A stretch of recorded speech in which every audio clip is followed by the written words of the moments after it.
In the hot summer months we find ourselves in right now, nothing seems more refreshing than a cold glass of water. We use water as a source of survival, entertainment, and many more advantages throughout all points of the year. While it is hard to imagine living a life without the luxury of water, it may be something we need to start thinking about in the near future. Suddenly, a resource that we have been using for so many past generations becomes dangerous due to a process called hydraulic fracking, or fracking for short. Fracking is known as the process by which rocks are cracked to obtain fuel. In order to understand why this process is so harmful and why fracking should be banned, we must consider the harmful environmental impacts, pollution increases, as well as the dangerous human safety standards that it brings us. Although the extensive use of fracking in the United States has revolutionized the energy industry, it prompted many environmental concerns from the wastewater that comes from fracking itself. People say that potentially carcinogenic chemicals are excreted when the rocks are broken. The air pollution that methane gas gives off is also a very big concern for people living near the fracking area, as well as the threat of fracking-induced earthquakes, which obviously is no good. First, fracking wastewater causes severe threats to contaminating drinking water due to the lack of disposal treatment. When the water is pressurized into the rocks to release the fuel, the pipes are prone to cracking. When these pipes crack, harmful chemicals are released into the water that sits in the ground. So if you live near a well, there's a possibility that you're drinking this contaminated water. In a study conducted by the Environmental Protection Agency, they reported over 1,000 documented cases of water contamination in or near fracking sites, as well as cases of respiratory, sensory, and neurological damage due to ingested contaminated water. In addition, fracking is stored in very large dams, which are man-made, meaning that animal habitats and animal lives were destroyed in order to find a place to store this water. Pennsylvania's Department of Conservation and Natural Resources admits, "We're burning furniture to heat the house," he says. "In shifting away from coal and natural gas, we're trying for cleaner air, but we're producing massive amounts of toxic wastewater. And it's not clear we have a plan for properly handling this waste." While many advocates may argue that this revolutionized process of fracking will reduce the cost of natural gas, being the most economically friendly solution, a world without safe water is not worth saving a few dollars. In addition to the harmful environmental impacts from wastewater, fracking should be banned because of its uncertainty. Americans have been using fracking to obtain fuel since the 40s, although it did not take off until 2005. Since its takeoff, though, many things have been claimed, discovered, disapproved, then reapproved, causing much uncertainty for the harms of the future of fracking in general. For example, when first taken off, fracking was considered to be the most environmentally friendly way to get energy. It was claimed that no greenhouse gases were emitted in the process and no air pollution problems would occur from such a friendly process.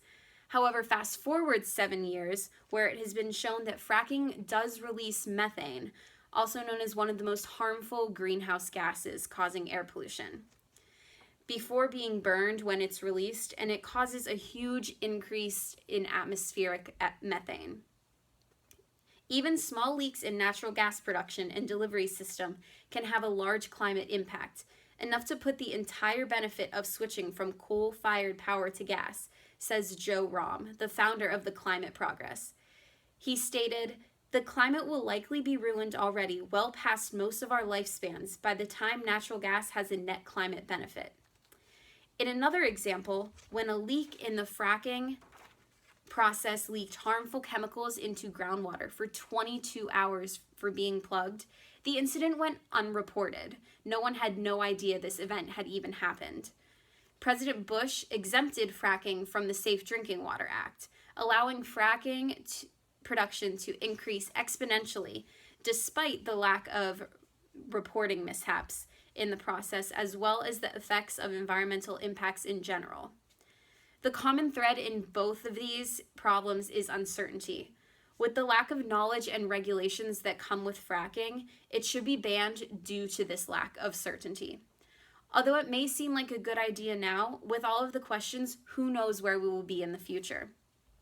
Finally, hydraulic fracking should be banned for the most important reason: the health side effects that are created in the process. It should be no surprise that such an extensive list of effects come from drilling a hole in the earth, injecting it with toxic chemicals, and then injecting the wastewater deep underground. Yet some fracking advocates seem to be oblivious to them. First, fracking imposes health effects on babies and the future generations of the world. As I stated before, the waste fluid left over from the fracking process is left in open air to evaporate, which releases dangerous volatile organic compounds into the air, creating contaminated air, acid rain, and ground level ozone.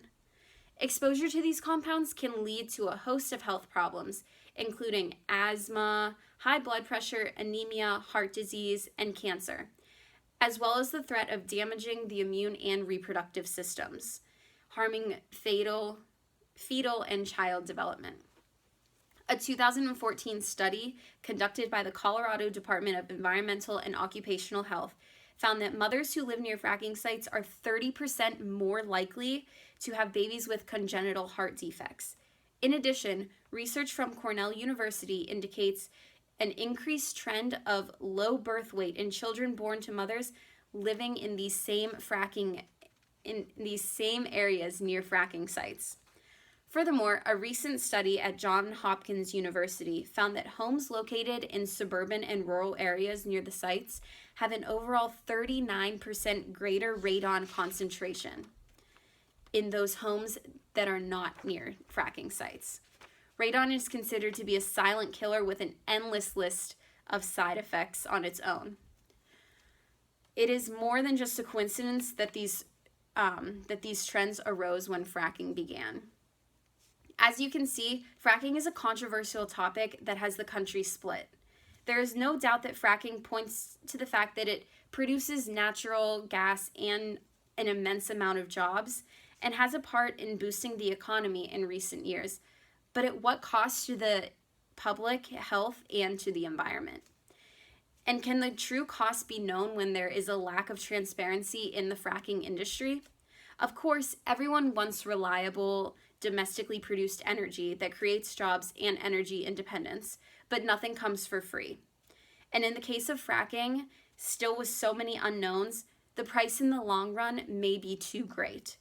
It is clear fracking has a detrimental impact on the environment, and there are serious safety concerns associated with these types as well.